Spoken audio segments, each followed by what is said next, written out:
నమస్కారం సార్. నమస్కారం. ఎలా ఉన్నారు?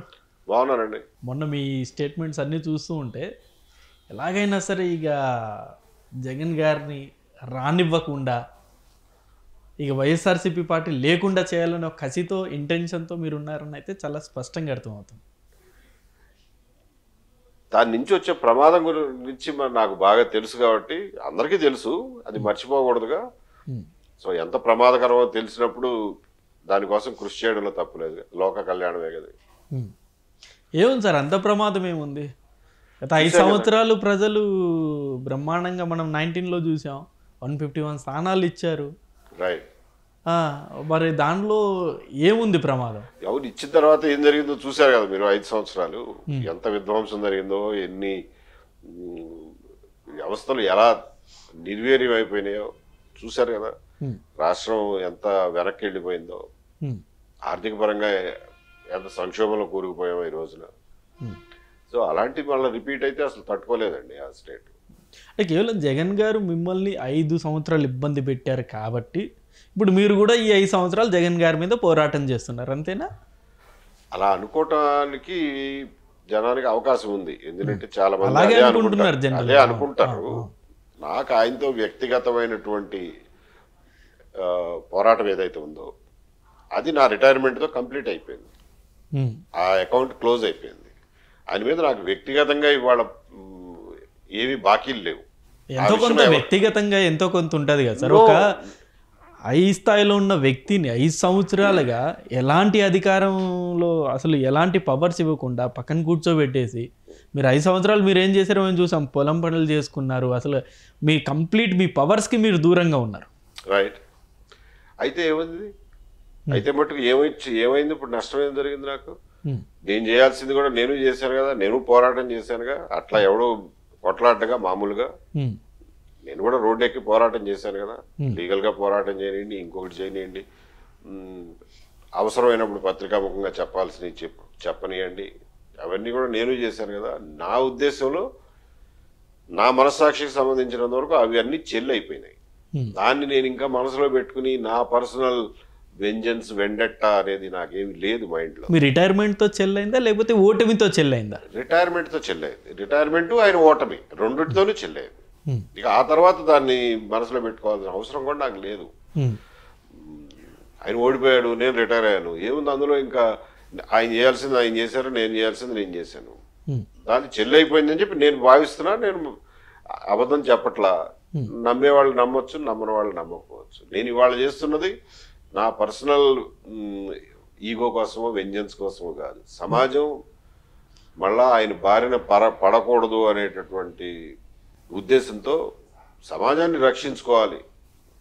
ఆయన నుంచి, ఆయన పార్టీ నుంచి, ఆయన రాజకీయాల నుంచి సమాజాన్ని రక్షించుకోవాలన్న ఉద్దేశంతోనే పనిచేస్తున్నాను తప్ప నాకు వేరే మోటివ్ కానీ ఇంటెన్షన్ కానీ ఏమీ లేవు.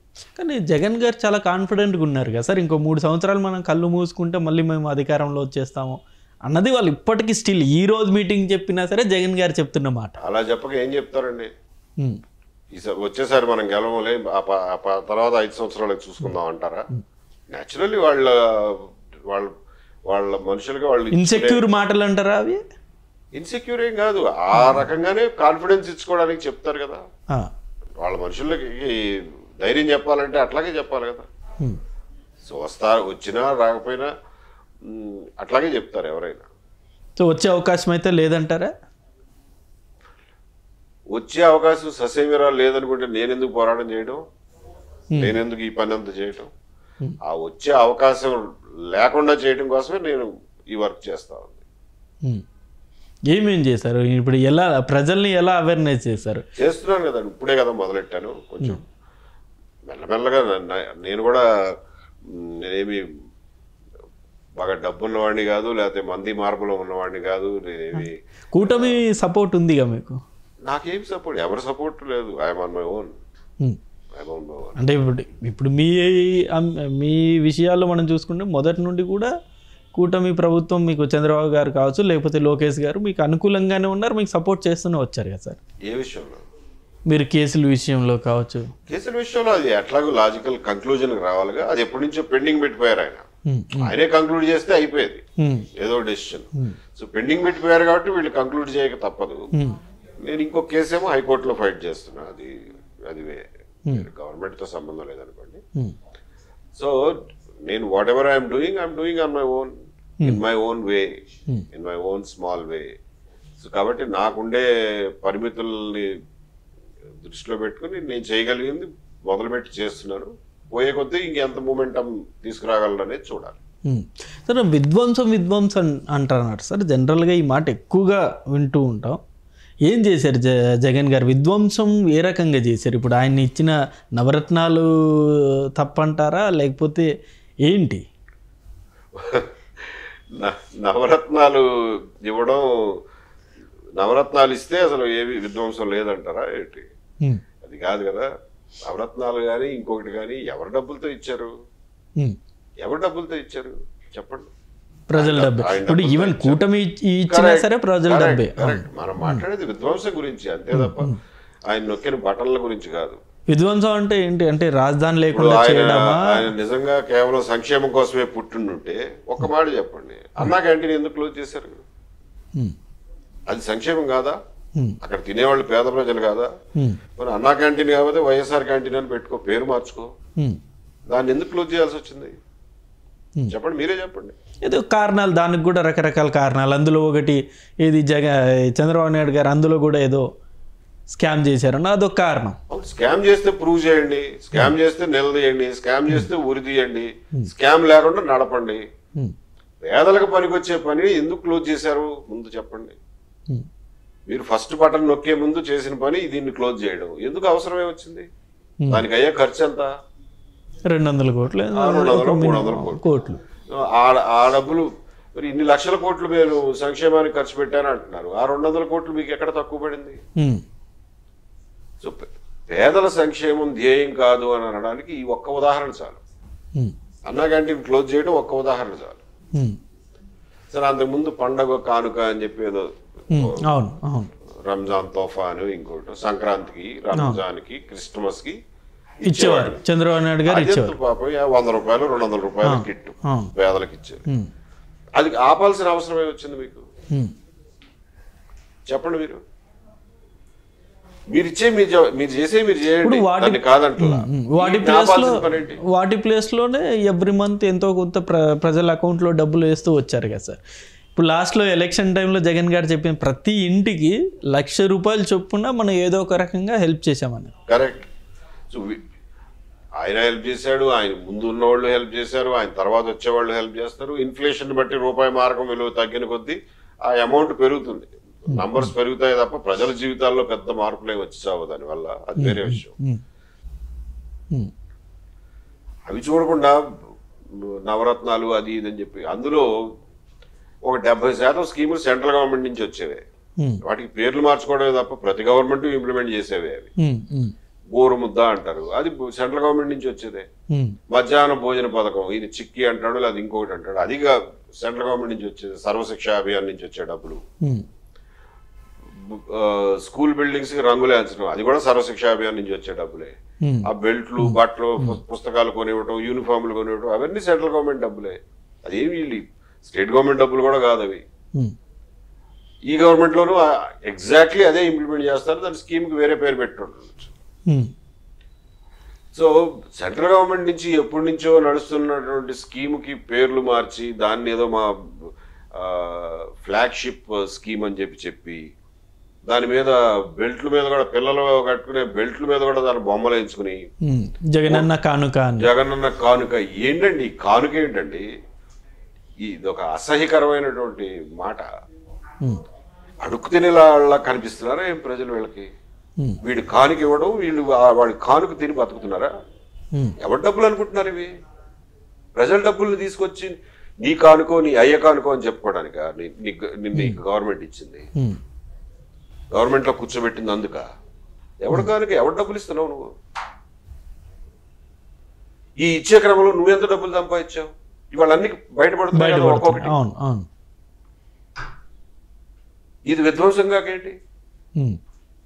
ఇది నేను మాట్లాడేది.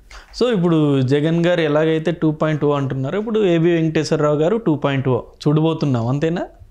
ఏబి వెంకటేశ్వరరావు 1.0 అంటే మొన్నటి వరకు ఒక పొజిషన్, అది కంప్లీట్లీ డిఫరెంట్. పబ్లిక్ సర్వెంట్ గా ఉన్నప్పుడు అసలు దాన్ని లెక్కలోకి తీసుకోకూడదుగా. నా గతాన్ని పెద్దగా లెక్కలోకి తీసుకోకూడదు. ఇవాళ నేను చేయబోయేదాన్ని ఫ్రెష్ ఐస్ తో చూడాలి. 2.0 1.0నే. బట్ ఇప్పుడు మీరు కంప్లీట్ మొదటి నుండి మీరు సర్వీస్లో ఏది ఇంటెలిజెన్స్ చీఫ్ ఉన్న దగ్గర నుండి కూడా మొత్తం చంద్రబాబు నాయుడు గారు ఫేవర్ గానే చేశారు మీరు. నాట్ నెసెసరీ ఎవరన్నా అట్లా అనుకుంటే అనుకోవచ్చు, కానీ నేనేమి ఇప్పుడు మీరు చంద్రబాబు మనిషి అనే కదా అందరూ అనుకుంటుంది. అనుకుంటారులేండి. సర్వీస్ లో ఉన్నప్పుడు కూడా ఆయన ఫేవర్ గానే చేశారు. వాస్తవం వేరుగా కొన్ని అట్లా పడిపోతుంటాయి. దాన్ని కాదు అని చెప్పడానికి కూడా గవర్నమెంట్ సర్వెంట్స్ కి అవకాశం ఉండదు. ఆ ఫ్రీడమ్ ఉండదు కాబట్టి ఇప్పుడు చెప్పినా సరే దాన్ని ప్రజలు అంతగా నమ్మరు.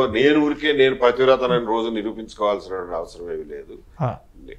నేను చంద్రబాబు నాయుడు గారి గవర్నమెంట్ లోనూ నేను రకరకాల పోస్టులు చేశాను. ట్రాన్స్ఫర్లు అయ్యేవి, అన్నీ అయ్యేవి, ఏమి తేడా ఏమి లేదులే. కానీ అట్లా నేను ఎప్పుడూ ఒకళ్ళ కోసం పార్షియల్ గా చేసిన, నాకు తెలిసి నాకు కాన్షియస్ గా నేను ఎప్పుడు ఏ విషయంలోనూ పార్షియల్ గా చేసింది లేదు. ఏదన్నా ఉంటే చెప్పండి. ఇవాళ కూడా నేను దాన్ని సరి చేసుకోలేకపోవచ్చు, సరిదిద్దలేకపోవచ్చు, కానీ నిజమైతే కనుక సారీ చెప్పడానికి నేను రెడీగా, క్షమాపణ చెప్పడానికి రెడీగా ఉన్నా. నేను ఏదైనా తప్పులు చేసినట్టే చెప్పండి బాబు, నేను క్షమాపణ చెప్తానని చెప్తున్నా. అంతకంటే నేనేం చెప్పగలను? మీరు జస్ట్ అంటే చంద్రబాబు నాయుడు గారి క్యాస్ట్ మీ క్యాస్ట్ ఒకటి అవడం అదేనా ఇక్కడ మొత్తం అతిపెద్ద ఒక దరిద్రం అండి. మరి కాస్ట్ చూసి మనుషుల్ని ఈక్వేట్ చేస్తే ఎట్లా? క్యాస్ట్ చూసే ఎక్కువ మాట్లాడుతున్నారు. అది పొరపాటు. అది మనం మార్చుకోవాలి. మన ఆలోచనలు, దృష్టికోణాన్ని మార్చుకోవాలి. మనుషుల్ని కేవలం కులం ప్రాతిపదిక మీద మన తూకాలు వేయకూడదు. వాళ్ళ క్యారెక్టర్ ఏంటి, వాళ్ళు చేసిన పనులేంటి, మంచి చెడుని ఆ విచక్షణతో మనుషుల్ని అంచనా వేయాలి తప్ప కులం పేరు మీదో ఇంకొక మతం పేరు మీదో ఒక ఘాటను కట్టడం కరెక్ట్ కాదు. ఇప్పుడు జగన్ గారు మళ్ళీ అధికారంలో రావడానికి ఏమన్నా చేయడానికి సిద్ధంగా ఉన్నారు. మీకు కూడా తెలుసు ఆయన ఏం చేస్తారు, ఏం చేయబోతారు భవిష్యత్తులో అన్ని తెలుసు. చెప్పలేం కానీ ఏమైనా చేస్తారనేది మాత్రం వాస్తవం. దాన్ని కేవలం ఒక రిటైర్డ్ ఐపీఎస్ అధికారి ఎలా అడ్డుకుంటారు? పవర్లో ఉంటేనా ఎంతో కొంత అడ్డుకునే అవకాశం ఉంటుంది, కానీ ఒక రిటైర్ ఐపీఎస్ అధికారి ఎలా అడ్డుకుంటారు? పవర్లో ఉన్న వాళ్ళు బట్టి ఎట్లా అడ్డుకుంటారు? ఎంతో కొంత ఇన్ఫ్లుయెన్స్ వాడు సర్వీస్ లో ఉన్న వాళ్ళు ఎలా అడ్డుకుంటారు? వాళ్ళ ఉద్యోగ వర్గ వాళ్ళు చేయగలరు తప్ప ఇది రాజకీయాలండి.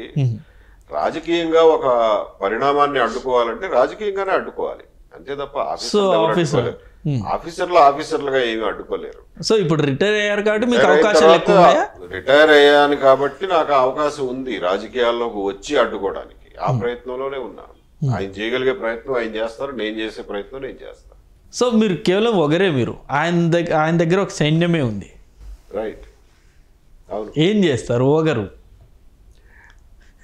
ఏమీ చేయలేరు అనుకుంటే నాతో ఇంటర్వ్యూ చేయడానికి మీరు వస్తారా? అది ఏం చేస్తారని అడగడానికి వచ్చారు. కాబట్టి ఏదో ఒకటి చేస్తాను అనే నమ్మకం మీకు కూడా ఉండబట్టే వచ్చారు కదా ఇంటర్వ్యూ చేయడానికి. సో ఖచ్చితంగా చేయగలుగుతామండి. ఒక్కళ్ళు 10 మంది అని కాదు. నేను ఒక్కడే ఇవాళ స్టార్ట్ అయింది, ఒక్కడే అయినా కానీ నీటి బట్టలన్నీ కలిస్తే సముద్రం అవుతాయి. అండ్ నాతో పాటు కలిసి నడిచే వాళ్ళు చాలా మంది వస్తారు అనే నమ్మకం. సో మీరు అంటే భవిష్యత్తు ఇప్పుడు రాజకీయాల్లో అడుగు పెట్టారు కాబట్టి ఆబ్వియస్లీ ఎలాగో టీడీపీలోనే జాయిన్ అవుతారని అయితే చాలా స్పష్టంగా. ఇప్పుడే జాయిన్ అయ్యేవాళ్ళు కదా, లేకపోతే జనసేన, నేను వేరేగా రావాల్సిన అవసరం ఏముంది? లేకపోతే జనసేన జాయిన్ అయ్యేవాడిని అయితే ఇప్పటికి జాయిన్ అయ్యేవాడిని కదండి. కొత్త పార్టీ పెడతారా? చూడాలి. అల్టిమేట్లీ ఏదో ఒక పార్టీ అనేది ఉండాల్సి ఉంటుంది. సో కొత్త పార్టీ పెట్టడం అనేది it's a distinct possibility. Though I don't rule out. ఇప్పుడే నేను దాన్ని కన్ఫర్మ్ చేసి చేయాల్సినంత అవసరం లేదు. చాలా టైం ఉంది. ఎలక్షన్ అనే కాదు, అసలు ఒక ఎలక్షన్ కాదు కదా రాజకీయాల ఉద్దేశం. మీ టార్గెట్ 29 జగన్ ఎలాగైనా 29 అడ్డుకోవాలనేది మీ టార్గెట్ కదా సార్. భవిష్యత్తు అయితే మీకు ఆలోచన లేదు ప్రస్తుతానికి. 29 మీ టార్గెట్. కరెక్ట్. మరి ఏదో డెసిషన్ ఇప్పుడే తీసుకోవాలి. టైం చాలా ఉంది. ఇంకా డెసిషన్ తీసుకోవాలి అంత అర్జెంటుగా తీసుకోవాల్సినంత అవసరమే లేదు. We have lot of time. So party సొంత పార్టీ అవ్వచ్చు, జనసేన, టీడీపీ అవ్వచ్చు, బీజేపీ అవ్వచ్చు. I will not rule out anything at this point of time. దాని టైం ఉందంట. దానికి చాలా టైం ఉంది నిర్ణయం చేసుకోవడానికి. సో ఇప్పుడు రీసెంట్గా మనం చూసాం సార్, అమరావతి రీలాంచ్ చేశారు. రైట్. సో ఈ అమరావతి రీలాంచ్ ప్రోగ్రామ్ మీద కూడా రకరకాల విమర్శలు. ఆల్రెడీ లాంచ్ చేసిన దాన్ని మళ్ళీ రీలాంచ్ చేయడం ఏంటి, చెల్లికి పెళ్ళి జరగాలి మళ్ళీ మళ్ళీ అన్నట్టు సోషల్ మీడియాలో కొన్ని కామెంట్స్ అనేవి చూస్తూ ఉన్నాం. సో అమరావతి రీలాంచ్ మీద మీరేమంటారు సార్? దాన్ని ఒక పబ్లిక్ రిలేషన్స్ ఎక్సర్సైజ్గా ప్రపంచానికి తెలియజేయడం కోసం, మళ్ళా అమరావతి స్టార్ట్ అవుతోంది అని ప్రపంచానికి తెలియజేయడం కోసం అటువంటి కార్యక్రమం పెట్టుకుని ఉంటే అందులో ఆక్షేపించాల్సిందేమీ లేదు. ఎందుకంటే మధ్యలో బాగా దెబ్బతింది కదా ప్రాజెక్ట్ యాజ్ ఎ కాన్సెప్ట్. ఇక అమరావతి లేదు అని చాలా మంది అనుకుంటారు కాబట్టి దాన్ని ఒక పెద్ద కార్యక్రమం ద్వారా రీలాంచ్ చేసినట్లుగా ప్రపంచానికి చెప్పడం అనే ఉద్దేశాన్ని తప్పుపట్టడానికి ఏమి లేదు. సో ఇప్పుడు పనులు మొదలైన తర్వాత 3 సంవత్సరాల్లో కంప్లీట్ చేస్తామంటారు ఎసెన్షియల్ వర్క్స్ అన్ని. అవి కంప్లీట్ చేస్తే దానికి ఒక షేప్ వస్తుంది, ఇట్ విల్ స్టార్ట్ డెవలపింగ్. చేస్తారని అనుకుంటున్నాను, నేనైతే అనుకుంటున్నాను. ఎందుకంటే ఈ 5 సంవత్సరాల్లో కనుక కూటమి ప్రభుత్వం అమరావతిని కంప్లీట్ చేయకపోతే మళ్ళీ ఒకవేళ జగన్ గారు వస్తే ఏం జరుగుతుందో అందరికీ తెలుసు. ఆ భయం కూడా ఉంది. అసలు అవసరం లేదు, ఈ 3 సంవత్సరాల్లో చేసేయచ్చు, ఇట్స్ పాసిబుల్. కాకపోతే దాని మీద విషయం చెప్పడం మళ్ళా వైసీపీ పేటీఎం కార్యకర్తలు, వాళ్ళ స్పాన్సర్డ్ ఎనలిస్టులు దాని మీద మళ్ళీ విషయం చెప్పడం మొదలుపెట్టారు యాజ్ ఇట్ ఈస్. ఇంకా కొన్ని కేసులు కూడా వేస్తారు నా ఉద్దేశంలో. బట్ అయినా కానీ వీటన్నిటిని దాటుకుని ముందుకెళ్లాల్సిందే. వాళ్ళు ఏదో అన్నారని చెప్పి విసుకుంటూ కూర్చుంటే అయ్యేది కాదు. ఇప్పుడు కూటమి ప్రభుత్వానికి కూడా చాలా ఛాలెంజెస్ ఉన్నాయి సార్. వచ్చిన 1 year కావస్తుంది అనుకుందాం. సో చాలా ఫైనాన్షియల్గా కూడా చాలా అంటే చాలా లోలో ఉంది ఏపీ ఇప్పుడు మనం చూసుకున్నట్టయితే. సో దాన్ని ఎలా ఓవర్కమ్ చేస్తారనుకుంటున్నారు చంద్రబాబు నాయుడు గారు? తెలియదు ఎంతవరకు చేయగలుగుతారో, ఎలా చేస్తారో అనేది ఐడియా లేదు. ఇన్ఫాక్ట్ దాని మీద నా ఉద్దేశంలో ఇవాళ రాష్ట్ర ప్రభుత్వంలో ఉన్నటువంటి ఆర్థిక పరిస్థితి కానివ్వండి, అప్పుల్లో కూరుకుపోయినటువంటి పరిస్థితి కానివ్వండి, పబ్లిక్ ఫైనాన్స్ కానివ్వండి, అది కేవలం ఒక ప్రభుత్వానికి సంబంధించిందే కాదు, ప్రజలందరికీ సంబంధించింది. దాని నుంచి ఎలా బయటపడాలి, దానికి వ్యూహం ఏమిటి, ఎటువంటి వ్యూహాన్ని అవలంబిస్తే దీని నుంచి బయటకు రాగలం, దానికి విస్తృతంగా ప్రజల నుంచి ఏకాభిప్రాయం కావాలి, ప్రజల నుంచి యాక్సెప్టెన్స్ రావాలి. So it should be a public affair, public debate ఉండాలని నేనైతే అనుకుంటున్నాను. ఇప్పుడు ఎలా అనిపిస్తుంది సార్ ఈ 11 సంవత్సరాలు పరిపాలన ఆంధ్ర రాష్ట్రంలో చూసిన తర్వాత ఎలా అనిపిస్తుంది? మీ ఒపీనియన్ ఏంటి? ఆంధ్ర రాష్ట్రం ఏర్పడిన తర్వాత ఏర్పడమే చాలా ఒడిదుడుకుల మధ్యన ఏర్పడిందండి. బాగా డిసడ్వాంటేజ్ పొజిషన్ నుంచి ఏర్పడింది. బికాజ్ చాలా వెల్త్ డ్రైన్ అయిపోయింది అక్కడి నుంచి, మనుషులు ఇంటలెక్చువల్ డ్రైన్ అయిపోయింది, బెస్ట్ పెర్ఫార్మింగ్ వాళ్ళందరూ స్టేట్ బయటకు వెళ్ళిపోయారు అప్పటికే. సో ఉన్నవాళ్ళతో పని చేసుకోవాలి, ప్లస్ ఉన్నవాళ్ళని ఎంకరేజ్ చేస్తే వాళ్ళు కూడా బెటర్ పెర్ఫార్మింగ్గా తయారవుతారు. కొంచెం బెటర్ పెర్ఫార్మెన్స్ని వెనక్కి తెచ్చుకునే ప్రయత్నం చేయాలి. ఇవన్నీ చేస్తే ఆంధ్రప్రదేశ్లో ఉన్నటువంటి ఇన్హెరెంట్ స్ట్రెంగ్త్స్ ఉన్నాయి, అంతర్లీనంగా ఉన్నటువంటి బలాలు ఉన్నాయి ఆంధ్రప్రదేశ్ ప్రజల్లో. అధికారం కోసం పోటీలు పడడం అనేది సహజం. అధికారం కోసం పోటీలు పడే క్రమంలో రాష్ట్ర ప్రయోజనాలని తీవ్రంగా దెబ్బతీసే రాజకీయాలని ఎట్టి పరిస్థితుల్లోనే ఎంకరేజ్ చేయకూడదు. వాటిని బాగా స్ట్రాంగ్గా ఎదుర్కోవాలి, యాక్టివ్గా ఎదుర్కోవాలి ప్రజలు. అటువంటి విధ్వంసకర రాజకీయాల నుంచి బయటపడకపోతే ఆ స్టేట్లో ఉన్నటువంటి పొటెన్షియల్ని మనం అందుకోలేం. సో ఇప్పుడు బయటపడ్డారా ప్రజలు అలాంటి విధ్వంసకర రాజకీయ పరిస్థితుల్లో? పూర్తిగా బయటపడలా, నా ఉద్దేశంలో బయటపడలేదు. అందుకనే నేను వాళ్ళని చైతన్యపరచడానికి, వీటి మీద ఎప్పటికప్పుడు అప్రమత్తం చేయడానికి రాజకీయాలని నేను ఒక వృత్తిగా ఎంచుకున్నాను. సో మీ టార్గెట్ ఎవరైతే ఈ వైసీపీకి 40% ఓట్ బ్యాంకింగ్ ఉందో వాళ్ళలో చైతన్యం తీసుకురావడం, అంతేనా? వాళ్ళలో చైతన్యం తీసుకురావాలి, మిగిలిన 60% కూడా చైతన్యం తీసుకురావాలి. వాళ్ళు ఎలాగో ఆటోమేటిక్గా కూటమికి అనుకూలంగానే ఉంటారు. అదేం పర్మనెంట్ కాదు కదండి. వాళ్ళందరూ 2014లో ఒక రకంగా ఓటేస్తారు, 19లో ఒక రకంగా ఓటేస్తారు. అందులో కొంతమంది రిటైర్ అయిపోతారు, కొంతమంది చచ్చిపోతారు, కొంతమంది కొత్త ఓటర్లు వస్తారు. It's dynamic affair. అదే మనుషులు అదే ఆలోచనలతో ఎప్పటికీ ఉండిపోరు కదా. సమాజం అనేది ఇట్స్ ఎ లైవ్ ఆర్గనైజేషన్. ఇప్పుడు జగన్ గారికి మద్దతు ఇచ్చే ప్రజల్ని మీరు వాళ్ళది రాంగ్ అంటారా, వాళ్ళ ఆలోచన రాంగ్ అంటారా? వాళ్ళ ఆలోచనలు కొంతమంది ఆయనకి మద్దతు ఇవ్వడం అనేది నిజంగానే రాంగే. దాన్ని అటువంటి వాళ్ళని చైతన్యపరిచి వాళ్ళ మైండ్ మార్చడానికి ప్రయత్నం చేస్తాం. మార్చుకునే వాళ్ళు మార్చుకుంటారు, ఉండిపోయే వాళ్ళు ఉండిపోతారు. మనం ఎవరిని బలవంతం చేయలేం కదండి ప్రజాస్వామ్యంలో. ఏ రకంగా రాంగ్ అంటారు సార్? ఇప్పుడు ఎవరికన్నా ఆ ఆలోచన అనేది ఇప్పుడు కొందరికి రైట్ ఉండొచ్చు, రాంగ్ ఉండొచ్చు. కరెక్టేనండి. అంటే రైటు రాంగ్కి తేడా తెలియని ఆ విచక్షణ లేనప్పుడు మనుషులు ఎందుకు? ఇంకా మేము పశువులం కాదు కదా. మంచేదో చెడేదో విచక్షణ ఉన్న వాళ్ళనే మనుషులు అంటారు కదా. సో మీ ఆలోచన ఇలా ఇది తప్పండి, ఇది మీరు చూసే దృష్టికోణం కరెక్ట్ కాదు, మీరు ఈ రకంగా చూడండి ఈ మనిషిని, ఇతను ఎంత డేంజరస్ ఎంత ప్రమాదకరమైన వ్యక్తి సమాజానికి అని చెప్పినప్పుడు వాళ్ళు మైండ్ మార్చుకోవచ్చు కదా. సో దాన్ని రైట్ టు రాంగ్ అనడంలో being judgemental is nothing. You have to be judgemental about everything.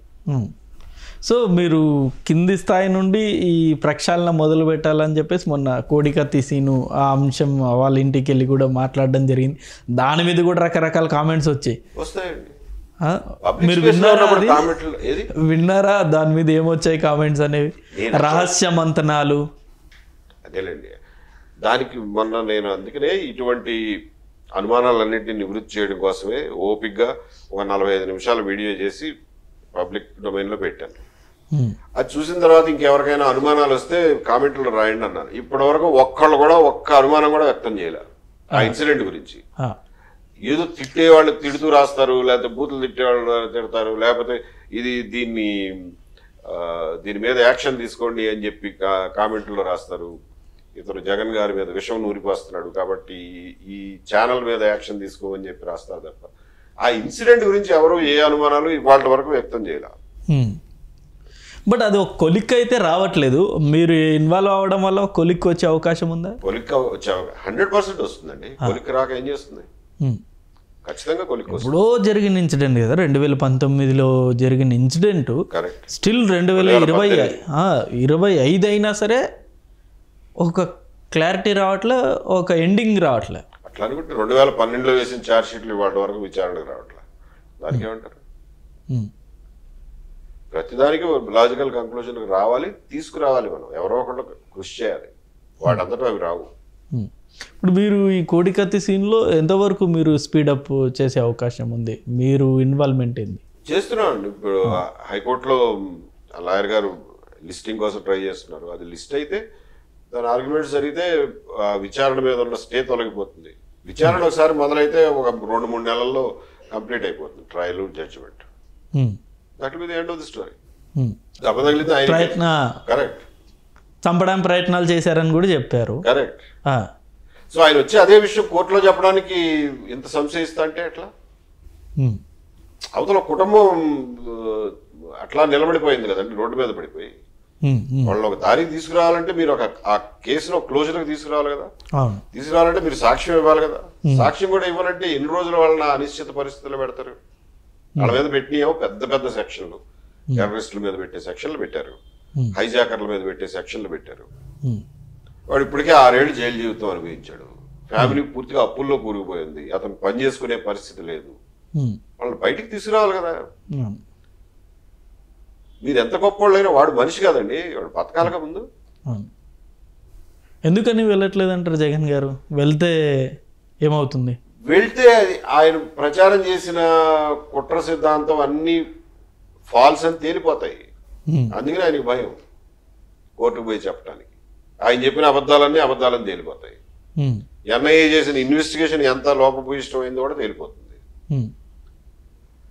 అందుకని భయం, అందుకే వెళ్ళట్లేదు. అందుకనే వెళ్ళట్లేదు. మొన్న 24 ఎలక్షన్స్ అప్పుడు కూడా విజయవాడలో దాడి చేశారు అంటున్నారు. నేను ఇంకా పేపర్స్ మొన్న ఈ మధ్యన చూస్తున్నా. అందులో అసలు ఒక చిన్న పిల్లోడు అప్పుడే 18 ఏళ్ళు నిండి కొన్ని రోజులే అయినాయి అతనికి. అతని మీద కేసు పెట్టారు. ఏ బేసిస్ మీద పెట్టారయ్యా అంటే ఏమీ సాక్ష్యం లేదు, అంతా ఎక్స్ట్రా జ్యుడిషియల్ కన్ఫెషన్ బేస్ చేసుకుని పెట్టారు. అందులో ఏమాత్రం సాక్ష్యం నిలబడగలిగిన సాక్ష్యం ఏమీ లేదు. ఈయనకి అసలు ఏ రాయితో దెబ్బ తగిలిందో కూడా అక్కడ ఏమీ ఇన్వెస్టిగేషన్ లేదు. ఆ రాయి దొరకలేదు, పాడు దొరకలేదు. సో ఆ కేసు మీద స్టడీ చేస్తున్న, దాన్ని పూర్తి వివరాలు తర్వాత చెప్తాను. అది కూడా మీరు టేక్ ఓవర్ చేస్తారా? టేకప్ చేయాలి. ఇంకా ఆయన పేపర్స్ అవి వెరిఫై చేస్తారు. సో జగన్ గారి మీద ఏవేవైతే ఈ వ్యతిరేకంగా ఉన్నాయో కేసులన్నీ కూడా మీరు హ్యాండిల్ చేసి ఎలాగైనా జగన్ గారిని జైల్లో కూర్చోబెట్టాలి. అదేనా? అందులో ఆయన జైల్లో కూర్చోబెట్టేది ఏముంటుంది? గులకరాయి కేసులో ఆయన్ని జైల్లో అందులో కూడా ఆయనే విక్టిమ్ కదా, సపోజ్డ్ విక్టిమ్. అది కాదు ఇష్యూ. జగన్ గారి వల్ల బాధితులైన వాళ్ళకి న్యాయం జరిపించే ప్రయత్నం చేస్తున్నారు అంతేనా? లేకపోతే ఈయన ఇలాంటి ప్రచారం చేసుకొని ఓట్లు వేయించుకుంటాడని ఒక కోణం, అది ఒక ఇంపార్టెంట్ కోణం, దాన్ని అడ్రస్ చేస్తున్నాను. ప్లస్ ఆయన వల్ల కానీ, ఆయన మనుషుల వల్ల కానీ బాధింపబడిన వాళ్ళు, నష్టపోయిన వాళ్ళు, అన్యాయం అయిపోయిన వాళ్ళు, వాళ్ళందరినీ వాళ్ళ అన్యాయం నుంచి బయటపడేసి వాళ్ళకి న్యాయం జరిగేలాగా చేసి, తప్పు చేసిన వాళ్ళకి శిక్ష పడేలాగా చేసే ప్రయత్నాలు చేస్తానంటున్నా. ఈ 5 ఏళ్లలో ఆయన చేసినవి, అంతకుముందు ఆయన మీద ఉన్నటువంటి ఇంకా పెండింగ్ కేసులు, ఇంకా ఇన్వెస్టిగేట్ కూడా చేయకుండా ఉండిపోయిన బోల్డ్ అని కేసులు ఉన్నాయి. వాటన్నిటినీ బయటికి తీసుకురావాల్సిన అవసరం ఉంది. ఇప్పుడు గత 10-15 సంవత్సరాలుగా ఎన్నో కేసులు ఆయన మీద ఉన్నాయి. ఇంకా స్టిల్ ఆయన బెయిల్ మీదే ఉన్నారు. ఇప్పటికీ కొలిక్కి రాని కేసులో మీ ఎంట్రీ తోటి ఒక కొలిక్కి వస్తుందా? నా ప్రయత్నం నేను చేస్తానండి. వస్తుందో రాదో నేను ఇప్పుడే చెప్పలేను, కానీ నా ప్రయత్నాన్ని అయితే చూద్దరు. కానీ డబ్బులు, లాయర్లు ఉంటే నడిపించవచ్చు చాలా కాలం. కాకపోతే ఇన్వెస్టిగేటివ్ ఏజెన్సీస్, ప్రాసిక్యూటింగ్ ఏజెన్సీస్ ఏవైతే ఉన్నాయో వాళ్ళ తీరు కొంచెం అనుమానాస్పదంగా ఉంది. వాళ్ళు సరిగ్గా పర్సూ చేయట్లేదు అనేది అనిపిస్తాను. సో వాళ్ళ మీద కూడా ఒత్తిడి తీసుకురావాలి, ప్రజల నుంచి ఒత్తిడి తీసుకురావాల్సిన అవసరం ఉంది. సో ఇప్పుడు మీరు 2 టార్గెట్లలో వెళ్తున్నారు. ఒకటి ప్రజల్లో చైతన్యం చేయాలి, ఒకటి ఇలాంటి ఇష్యూలన్నీ కూడా సార్ట్అవుట్ చేయాలి. మూడోది అసలు ప్రజలకు మంచి భవిష్యత్తు కోసం ప్రజలు ఏ రకంగా ఆలోచించాలి, ఏ రకంగా రాజకీయాల్లో పాల్గొనాలి, రాజకీయాలను ఎలా అసెస్ చేయాలి అనే విషయం మీద నాకు తోచింది నేను చెప్తాను. నేను చెప్పింది నచ్చిన వాళ్ళు, నన్ను నమ్మిన వాళ్ళు నాతో పాటు కలిసి నడుస్తారు. అది మూడోది, అన్నిటికంటే ముఖ్యమైనది అది. ఈ జర్నీలో మీకు ప్రమాదం కూడా మేబీ ఉండొచ్చని అనుకుంటున్నాము. ఏం ప్రమాదం అండి? ప్రమాదం ఉంటుందా, ఉండదా? ఏం ప్రమాదం ఉండదా? ఏమిటి మీరనే ప్రమాదం? ఇప్పుడు మనం చూస్తూనే ఉన్నాం. ఏ రకంగా అన్నా ఇబ్బంది మీకు రాదంటారా? ఆ ఇబ్బందులు మీరు సిద్ధంగా ఉన్నారా? 100% సిద్ధంగా ఉన్నాను. ప్రమాదాల గురించి భయపడితే పోలీసు ఉద్యోగం ఎలా చేస్తాం? అండ్ ఈ రాజకీయాల్లోకి ఎందుకు వస్తాం? ప్రమాదాలకి భయపడే సమస్య లేదు. సో అన్నిటికీ సిద్ధం. ఏబి వెంకటేశ్వరరావు గారు అయితే తెగించి వచ్చేసారు. ఇక ఎప్పుడు పెద్ద ప్రాణాలకి అంటే కావాలని రైలు కింద తల ఎవరు పెట్టరు, కానీ నిమిషం భయపడుతూ బతికే మనస్తత్వం కాదు నాది. మీరు రాజశేఖర రెడ్డి గారి టర్మ్లో కూడా మీరు వర్క్ చేశారు కదా సార్? అవునండి. అప్పుడు రాజశేఖర రెడ్డి గారు ఎలా ఉండేవారు, ఇప్పుడు జగన్ గారు అంటే ఏం చూసారు? ఆ డిఫరెన్స్ ఏముంటుంది? రాజశేఖర రెడ్డి గారికి ఈయనకి అసలు సంబంధం లేదు, అంటే పోలికే లేదు. ఆయన ఈ స్థాయిలో వ్యవస్థల విధ్వంసం ఎప్పుడు చేయలేదు. కొంత డిఫరెంట్గా ఉండేది, కానీ ఆయన అడ్మినిస్ట్రేషన్ ఈయనలాగా కాదు. అక్కడ ఇంకొకటి కూడా ఏమొచ్చేదంటే రాజశేఖర రెడ్డి గారు ఒక నేషనల్ పార్టీలో ఉండేవాళ్ళు, కాంగ్రెస్ పార్టీకి రిప్రజెంటేట్ చేసి. సో కాంగ్రెస్ పార్టీలో వాళ్ళకి ఒక వ్యవస్థ, జాతీయ స్థాయిలో ఒక వ్యవస్థ, కొంత కంట్రోల్స్, పరిమితులు ఉంటాయి. ఈయనకి అసలు ఏ పరిమితి లేదుగా, ఆయనే సర్వాధికారి కదా పార్టీకి. సో దాంతో ఆయనకి చెప్పేవాళ్ళు కూడా ఎవరు లేరు, ఆపగలిగిన వాళ్ళు కూడా ఎవరు లేరు. సో మొత్తం సోలో డెసిషన్. ప్రజాభిప్రాయాన్ని పట్టించుకునే మనిషి ఏం కాదు ఆయన, కాబట్టి అలా కొట్టుకుపోయారు. ఇప్పుడు మళ్ళీ ఆయన పాదయాత్ర చేస్తారంటున్నారు. పాదయాత్ర వినలేదు. చేస్తారు కావచ్చు. మినిస్టర్ అంటే మాజీ మంత్రులు చెప్తున్న మాట, మళ్ళీ జగన్ గారు పాదయాత్ర చేస్తారు, మళ్ళీ అధికారంలోకి వస్తారండి. పాదయాత్ర చేస్తే ఆ మూమెంటం అనేది మళ్ళీ కలిసి రాదా వైఎస్ ఫ్యామిలీకి, లేకపోతే వైఎస్ జగన్ గారికి? తెలీదు, అదేముంది, కలిసి వస్తే కలిసి రావచ్చు. జనం చాలా ఈయన పాదయాత్ర అంతకుముందు కూడా చూసావులే అని అనుకోవచ్చు. I don't know how people will react. So ప్రస్తుతానికైతే జగన్ గారిని నమ్మే పరిస్థితి లేదు ప్రజల్లో. కొంతమంది వాళ్ళ పార్టీ కార్యకర్తలు లేదా హార్డ్ కోర్ అభిమానులు నమ్ముతారు. వాళ్ళు కూడా మనసు మార్చుకోవడానికి వాళ్ళకు కూడా పూర్తి హక్కు ఉంది, స్వేచ్ఛ ఉంది. ఎప్పుడు మార్చుకుంటారో లేదు మనం చెప్పలేం కదా. మన ప్రయత్నం మనం చేయాలి. ఇప్పుడు యాక్చువల్లీ వాళ్ళ పార్టీలోనే చాలా మంది కీలకమైన నేతలు బయటకు వచ్చారు. విజయసాయి రెడ్డి గారు లాంటి వాళ్ళే బయటకు వచ్చేసారంటే ఏమనుకోవచ్చారు? అంటే ఆ పార్టీ ఈ మార్పులు వచ్చేవాళ్ళు రావడం, వెళ్ళిపోయేవాళ్ళు వెళ్ళడం ఇది సహజమే కదండి. అది అన్ని పార్టీలోనూ జరుగుతాయి. ఓడిపోయినప్పుడు మరీ ఎక్కువ జరుగుతాయి. అది పెద్ద నాకు ఇప్పుడు వచ్చేస్తున్న వాళ్ళందరూ జస్ట్ కేవలం ఓడిపోయారు కాబట్టి బయటకు వచ్చేస్తున్నారు. నేను వాళ్ళ పార్టీలో బయటకు వచ్చేవాళ్ళు, లోపలికి వెళ్ళే వాళ్ళ అంతర్గత మనసు, రాజకీయ కోణంగా ఇప్పుడు మీరు రాజకీయాల్లో రాబోతున్నారు కాబట్టి. అవును, రాజకీయ కోణంగా నేను చెప్పేది అదే. ఓడిపోయినప్పుడల్లా ప్రతిసారి ప్రతి పార్టీల్లోనూ ఈ కుదుపులు అనేవి జరుగుతాయి. అది సహజం, మామూలుగా జరిగేది. ఇప్పుడు ఈ లిక్కర్ స్కామ్ ఏంటి సార్? అది జగన్ గారి మెడ చుట్టూ తిరుగుతోంది. పేపర్లో చదివేదాన్ని బట్టి చూస్తుంటే కొంతమేరకు ముందుకెళ్తున్నారు. కాకపోతే I think they have to find a money trail. And Jagan గారి కోసం కాకపోతే ఎవరి కోసం చేస్తారు వాళ్ళు? వేరే ఎవరి కోసం చేస్తే ఈయన చేయనిస్తాడా ఏంటి చీఫ్ మినిస్టర్ వాళ్ళని? ఆయన కోసం చేసింది అంతా. సో దాన్ని ఇన్వెస్టిగేషన్ లో ఎంతవరకు ఎస్టాబ్లిష్ చేస్తారో అనేది చూడాలి. శిక్ష పడుతుందంటారా? ఇప్పుడు కసిరెడ్డి గారిని అరెస్ట్ చేశారు. సరిగ్గా ఇన్వెస్టిగేట్ చేస్తే పడతాయండి, ఎక్కడ పోతాయి. ఈ గత 14 yearsగా పెండింగ్లో ఉన్న కేసులు, ఈడీ కేసులు, సిబిఐ కేసులు అనేక ఉన్నాయి సార్. ఇప్పుడు ఎలాగో కూటమి ప్రభుత్వం బీజేపీ ఫేవర్గానే ఉంది. సో కొలిక్కి వచ్చే సూచనలు ఏమైనా కనబడుతున్నాయి? అవి గత సంవత్సరంలో అయితే అందులో ఏమీ పెద్ద ప్రోగ్రెస్ లేదు. మొన్న ఈ మధ్యన సిబిఐ వాళ్ళు స్టేటస్ రిపోర్ట్ కూడా వేశారు సుప్రీంకోర్టులో. అందులో వాళ్ళు చెప్పిన దాని ప్రకారం 9 పిటిషన్స్ సుప్రీంకోర్టులో పెండింగ్ ఉన్నాయి. అవి కూడా సిబిఐ వాళ్ళు వేసిన పిటిషన్స్. వాటిని లిస్ట్ చేయించుకుని వాళ్ళని కొలిక్కి తీసుకొచ్చే బాధ్యత సిబిఐది. అలాగే ఒకే ఒకటి తెలంగాణ హైకోర్టులో పెండింగ్ ఉంది. 95 పిటిషన్స్ సిబిఐ కోర్టులో పెండింగ్ ఉన్నాయి. ఇది సిబిఐ వాళ్ళు వేసిన స్టేటస్ రిపోర్ట్. మరి ఆ 95ని త్వరగా ముగించి మళ్ళీ జడ్జి గారు ట్రాన్స్ఫర్ అయిపోయే లోపల వాటి మీద ఒక డెసిషన్ కి ఆర్డర్ వచ్చేలాగా సిబిఐ వాళ్ళు వెంటబడాలి. అది వాళ్ళ బాధ్యత. వాళ్ళు ఎంతవరకు చేస్తున్నారో, ఎందుకు చేయట్లేదో, చేసినా కానీ అవ్వట్లేదో అనేది మనం పరిశీలించాల్సి ఉంది. దాని మీద నేను కొంత వర్క్ చేయాల్సిన అవసరం ఉంది. బీజేపీ వాళ్ళు కూడా గత 5 సంవత్సరాలు కొంచెం ఫేవర్గానే చేశారు జగన్ గారికి అంటారు. వాస్తవం ఉండొచ్చు అంటారా అందులో? నేను పొలిటికల్ కామెంట్స్ చేయడానికి కూర్చోలేదు కాబట్టి నేను I will not make those loose comments. Once పార్టీలో జాయిన్ అయిన తర్వాత, పార్టీ పెట్టిన తర్వాత అవి కామెంట్స్ చేస్తారు. ఇప్పటికైనా నేను కామెంట్ చేయగలను. అంటే నాకు ఇతమితమైన ప్రూఫ్ లేకుండా, ఖచ్చితమైన సమాచారం లేకుండా లూజ్గా మాట్లాడను ఎవరి గురించి కూడా. సో ఇప్పుడు మీకు ఇటు చంద్రబాబు నాయుడు గారికి, ఇటు పవన్ కళ్యాణ్ గారు మంచి సంబంధాలే ఉన్నాయి. ఎప్పుడు ఉన్నట్లే ఉన్నాయండి, అందులో ఏం తేడా ఉండదు. పవన్ కళ్యాణ్ గారు నాకు పర్సనల్గా తెలియదు, కానీ పరిచయం లేదు, పర్సనల్ రిలేషన్ ఏం లేదు. ఇప్పుడు 151 స్థానాల నుండి 11 స్థానాలకి దించడంలో అసలు పవన్ కళ్యాణ్ గారు చాలా కీలకమైన పాత్ర. ఒప్పుకుంటారు సార్ అది? Quite possible. నేను ఎలక్షన్ రిజల్ట్స్ని వాటిని ఇప్పుడు విశ్లేషించే పనిలో నేను ఎందుకు కూర్చుంటా? I will not indulge in that. నేను చేసే రాజకీయాలు, నేను రాజకీయాల్లోకి వచ్చిన ఉద్దేశం గురించి మీరు అడిగితే ఏదైనా సమాధానం చెప్పగలను. మీ పాత్ర ఎంత? ఆ 11 స్థానాల పరిమితంలో ఏబి వెంకటేశ్వరరావు గారి పాత్ర ఎంత? తెలీదు.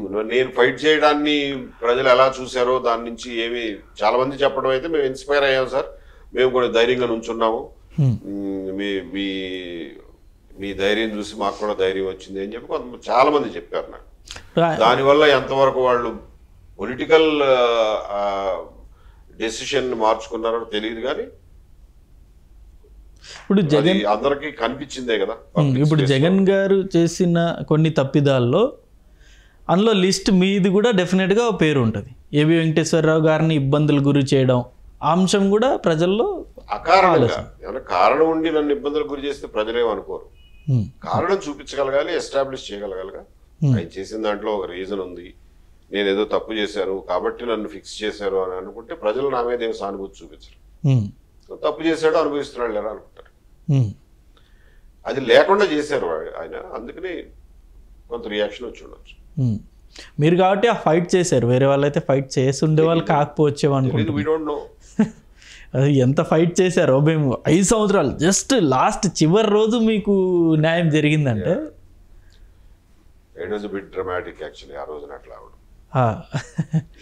అది. ఇంకోటిసారి ఇప్పుడు ప్రస్తుతం ఈ బ్యూరోక్రాట్స్ గతంలో జగన్ గారి హయాంలో పనిచేసిన ఐఏఎస్ ఐపీఎస్ అధికారులు అందరూ కూడా ఇప్పుడు జైలు బాట పడుతున్నారు, మనం రోజుగా చూస్తూ ఉన్నాం. సో వాళ్ళు కూడా అంత ఇన్వాల్వ్ చేశారా? ఖచ్చితంగా కొంతమంది బ్యూరోక్రాట్స్ ఇన్వాల్వ్ అయ్యారు, ఇండల్జ్ అయ్యారు, అందులో అనుమానం ఏమి లేదు. ఎవరు ఏం చేశారు అనేది ఇన్వెస్టిగేషన్ లోను ఎంక్వైరీలోనూ తేలాల్సిందే. ఇప్పుడు జత్వాని గారి కేసులో ఐపీఎస్ అధికారులు, ఆ లిక్కర్ స్కామ్లోనూ లేకపోతే మరో స్కామ్లోనూ, ఇప్పుడు రఘురామ కృష్ణమరాజు గారి చిత్రహింసల కేసులోనూ ఐఏఎస్ అధికారులు ఐపీఎస్ అధికారులు. అంటే అంతగా సరెండర్ అయ్యారా జగన్ గారికి అంటున్నా? మీ ఎదురుగానే కనిపిస్తుందిగా. రఘురామకృష్ణరాజు ఆయన కాలు ఆయన ఎరగొట్టుకోలేదుగా, ఎవడో ఎరగొట్టాడు కదా. ఎరగొట్టినాడు ఎవడో గవర్నమెంట్ వాడే కదా. ఇలా ఎప్పుడు జరగలేదు కదా సిట్టింగ్ ఎంపీ కాళ్ళు ఎరగొట్టడం అనేది. కాబట్టి ఇవన్నీ మీకు ఎదురుగా కనిపించేవేగా. ఏముంటుంది సార్ అంతగా సరెండర్ అవ్వడానికి? ఏ పాసిబిలిటీస్ ఏముంటాయి వాళ్ళు? తెలియదు నాకు, వాళ్ళ మైండ్లో ఏముందో నాకేం తెలుస్తుంది. దేనికి లొంగుతారు జనరల్గా బ్యూరోక్రాట్స్ అనేది? మీలాంటి వాళ్ళని చూస్తే మేము అసలు ఆ నిజాయితీ అవన్నీ గుర్తొస్తాయి మాకు. కొందరు ఇలాంటి వ్యక్తులు జస్ట్ ఇట్లా మిస్యూజ్ చేస్తే ఏ వ్యవస్థలో అయినా అందరూ ఉంటారండి, అన్ని రకాల వాళ్ళు ఉంటారు. అది ఓన్లీ పోలీస్ వ్యవస్థనే కాదు, అన్ని వ్యవస్థల్లోనూ అన్ని రకాల మీడియాలోనూ ఉంటారు, పోలీసుల్లోనూ ఉంటారు, అదర్ గవర్నమెంట్ సర్వెంట్స్లోనూ ఉంటారు, రాజకీయ నాయకుల్లో ఉంటారు, మామూలు ప్రజల్లో ఉంటారు. మంచి చెడు ఉంటాయి, మంచిని మంచి చెడుని చెడు అనడమే మన విచక్షణకి సూచన. సో ఇప్పుడు ఫ్యూచర్ ప్లాన్ అయితే ప్రస్తుతాన్ని అన్ని కోణాలు ఆలోచిస్తున్నారు. పొలిటికల్ పార్టీయా లేకపోతే వేరే పార్టీలో జాయిన్ అవ్వడం? మోస్ట్లీ మొదటి కోణమే, రెండో కోణం అనేది కొత్త పార్టీ. అది ఏంటి ఎప్పుడు ఎలా అనేది ఇంతవరకు నాకేం ఐడియా లేదు, ఇప్పటివరకు ఏమి నిర్ణయాలు తీసుకోలేదు. బట్ బ్యూరోక్రాట్స్ కొత్త పార్టీ పెట్టడం అంటే రిస్క్ ఏమో కదా సార్? ఇప్పుడు ఆల్రెడీ చాలామంది ఎక్స్పెరిమెంట్లు చేశారు, కొందరు సక్సెస్ అయ్యారు, కొందరు ఇంకా స్టిల్ అనుకున్న స్థాయికి రీచ్ అవ్వలేదు, మనం చూస్తూనే ఉన్నాం. మరి మీరు కూడా సేమ్ అదే బాటలో వెళ్తే సక్సెస్ అవుతారా? మీడియా, డిజిటల్ మీడియా సక్సెస్ అవుతుందని పెట్టారా మీరు? చెప్పండి, ఎంతమంది ఫెయిల్ కాలా అందులో? అవును, but still you are there. అవును, ప్రయత్నం చేయడం మానవ లక్షణం. సక్సెస్ అవుతావా లేదా దానికంటే ఈ రెండో పాయింట్ అనేది చాలా ఈజీ కదా అంటున్నా సార్. ఇప్పుడు ఏబి వెంకటేశ్వరరావు గారు టీడీపీ జనసేన బీజేపీలో జాయిన్ అయితే ఈజీగా ఎమ్మెల్యే టికెట్ ఎంపీ టికెట్ ఇలా ఇచ్చేస్తారు. అవునండి, మీ టాలెంట్కి మీరు పోయి ఏదన్నా డిజిటల్ వాళ్ళ దగ్గర పని చేసుకోవచ్చు కదా, మీరెందుకు పెట్టుకున్నారు?